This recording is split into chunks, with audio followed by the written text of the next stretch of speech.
औलाद नहीं सुनती है, मेरे पत्नी नहीं सुनती है, मेरे घर में ऐसा है, मेरे घर में क्लेश है, क्या उसको आनंद कहते हैं?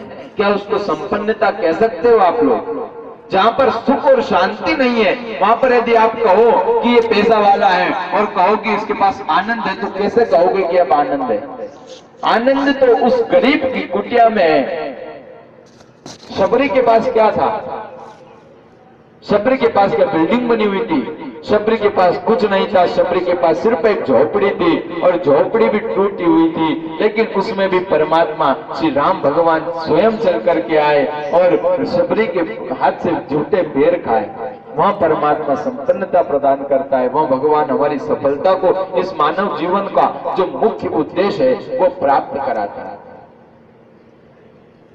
बहुत सुधरना पड़ेगा, बहुत समझना पड़ेगा, ऐसे ही भगवान की भक्ति नहीं मिल जाएगी। कोई कहता है, जरा सी बात में घमंड करने लग जाते हैं, जरा सा पैसा आया, और कोई 2-4 दिन यदि सत्संग में आ जाए और कहे हम तो सत्संगी, हमको तो कथा आती है, हमको तो पता है कि उसके साथ क्या हुआ, इससे क्या?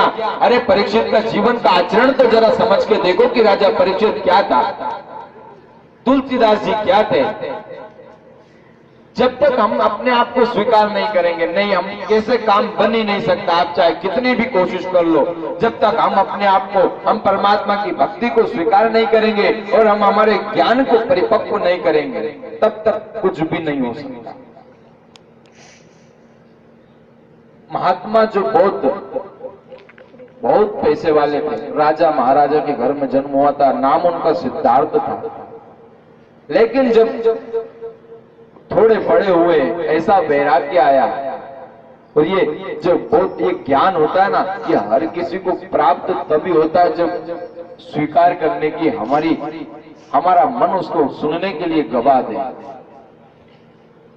जब महात्मा बुद्ध को ये ज्ञान हुआ कि संसार के लोग सिर्फ काम और वासनाओं में सिर्फ डूबे हैं, सिर्फ धन दौलत में डूबे हैं, और जरा से अहंकारों में अपने आप को महान समझने लगते हैं और कहते हैं कि हमारे पास पैसा है, हमारे पास धन है, हमारे पास संपत्ति है, हमारे पास इतनी जमीन जायदाद है, क्या करोगे उसका? सब धरा का धरा रह जाएगा। बड़ा दुख होता है जब ये बातें संसार को। राजा परीक्षित, सुखदेव जी महाराज पधारे हैं और राजा परीक्षित महाराज बैठे हैं। जो सुखदेव जी महाराज का कल उन्होंने पूजन किया। पूजन करने के बाद भाव एक ही था कि हे भगवान, आप साक्षात परमात्मा के स्वरूप हो सुखदेव जी महाराज, जो आप मुझे मेरे अंत को समय को संवारने के लिए आए। विचार करना, हमारी इतनी उम्र हो गई है, फिर भी हम अपने आप को भगवान के लिए अर्पण नहीं करेंगे। कोई क्या चढ़ा रहा है, कोई क्या चढ़ा रहा है, कोई क्या कर रहा है। अरे जब तक इस मन को आप भगवान को नहीं चढ़ाओगे, तब तक कोई फायदा होने वाला ही नहीं है। इसलिए आज राजा परीक्षित ने सुखदेव जी महाराज का पूजन किया। गुरुर् ब्रह्मा गुरुर्विष्णु गुरुर्देवो महेश्वरा गुरुर् साक्षात् परब्रह्मा तस्मै श्री गुरुवे नमः। आइए आप लोग भी गुरु महाराज को प्रणाम करो और उनसे प्रार्थना करो, निवेदन करो, हे गुरु महाराज, हम जो श्रीमद् भागवत कथा अमृत का जो पान कर रहे हैं, वो हमको, हमारी बुद्धि को सतमार्ग पर ले जाने की प्रेरणा दें। क्योंकि जब तक हम सतमार्ग पर नहीं चलेंगे, हमारा मार्ग जब तक हम प्रभु के हवाले नहीं करेंगे, तब तक कोई विशेष फायदा होने वाला नहीं है। आप जब डॉक्टर के पास जाते हो, डॉक्टर जो आपको दवाई लिखता है, और जब वो दवाई आप लेकर के घर आते हो और उस दवाई को जब आप ग्रहण करते हो, तब जाकर के आपको अपने शरीर में जो भी आपको बीमारी है, वो बीमारी धीरे धीरे दूर होने लगती है। उसी तरह समझना कि जब आप सत्संग में आए हो और इस सत्संग को यदि आपको ये दवाई यदि आपको मिल रही है, आप डॉक्टर के पास जाओगे तो वो तो आपसे फीस लेगा, लेकिन यहाँ कोई फीस नहीं ली जाती। यहाँ तो निःशुल्क में जितना भी जिसको जितनी दवा चाहिए फ्री में लेकर के जाएं, लेकिन उसको ग्रहण करें। सिर्फ उस चीज को यहाँ से भर करके ले जाओ और घर जाके पटक दो, उससे काम नहीं चलेगा। जब तक दवाई को ग्रहण नहीं करोगे तब तक शरीर में फायदा होने वाला नहीं है। इसलिए उस नाम को परमात्मा के, हरि के, गोविंद के, राम के, कृष्ण के, हनुमान के, श्री गुरु महाराज के, जो भी आपके इष्ट हो, उन इष्ट का नाम जब तक आप नहीं जपोगे तब तक फायदा होने वाला नहीं है। मारे प्रभु चरणन की लगन लागी, मारे प्रभु चरणन की लगन लागी।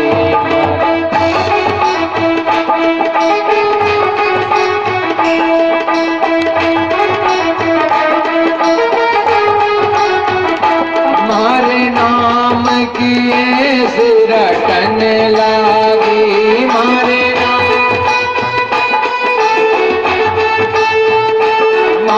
नाम की ऐसी रटन लागी। मारे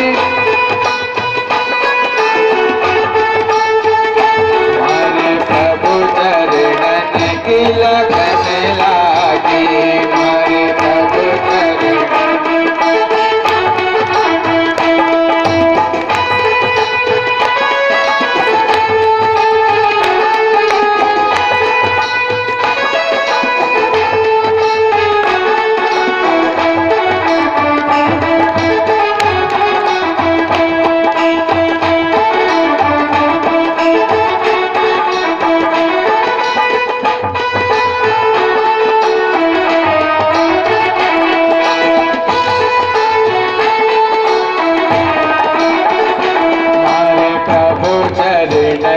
की लगन लागी, मारे प्रभु चरणन।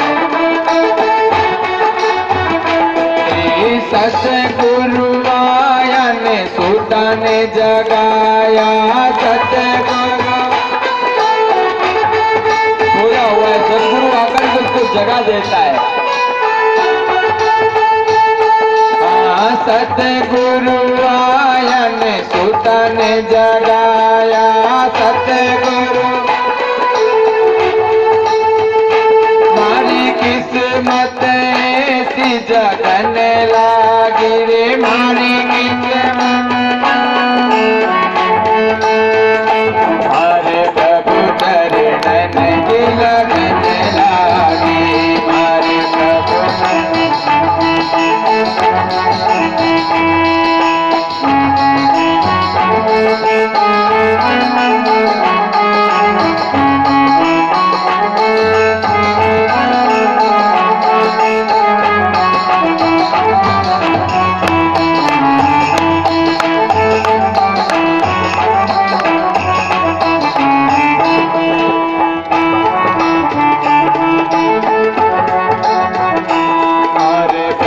चरणन की लगन लागी, मारे वाके दर्शन सेवा के वचनन, सेवा के दर्शन सेवा के वचनन, वाके दर्शन सेवा के वचनन, सेवा के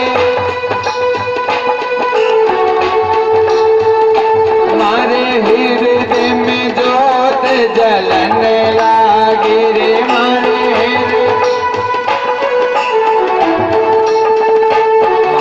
प्रभु चरणन की लगन लागी, मारे प्रभु।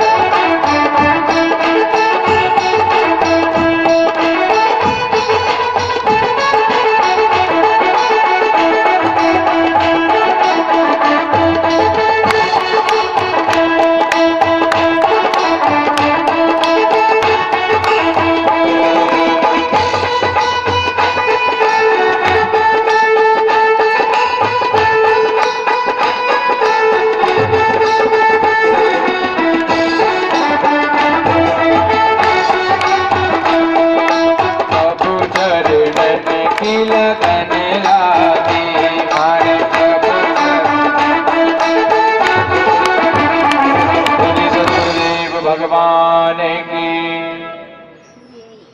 परीक्षित ने सुखदेव जी महाराज का पूजन किया। पूजन करने के बाद उनका ध्यान किया और ध्यान करने के बाद राजा परीक्षित ने कहा कि हे प्रभु, उनकी तारीफ करने लगे, उनकी बड़ाई करने लगे। और समझना, आप जिनकी भी यदि झूठी तारीफ करोगे, किसी को झूठा सम्मान दोगे, किसी को दिखावे का सम्मान दोगे, किसी को ऐसा कहोगे कि आपकी हम ऐसी सेवा कर रहे हैं, आपकी ऐसी, ये झूठी चीज उस परमात्मा को बिल्कुल भी स्वीकार नहीं है।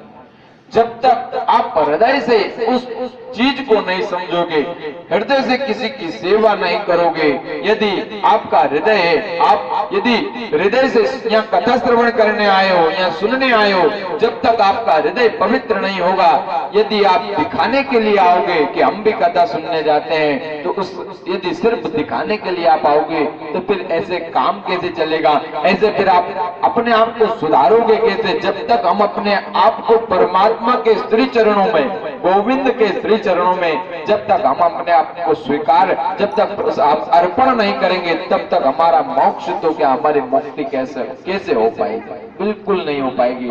और जरा भी इस बात से अहंकार मत रखना कि हमारे पास ये है, हमारे पास परिवार है, हमारे पास इतनी सुविधाएं हैं, तो हम तो हमारी मुक्ति का उपाय ढूंढ लेंगे।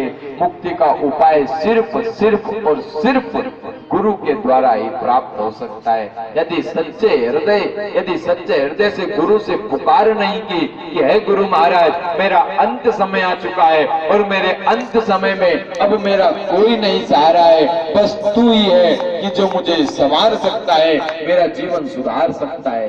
क्या इस तन को सुधारोगे? इस तन की सुंदरता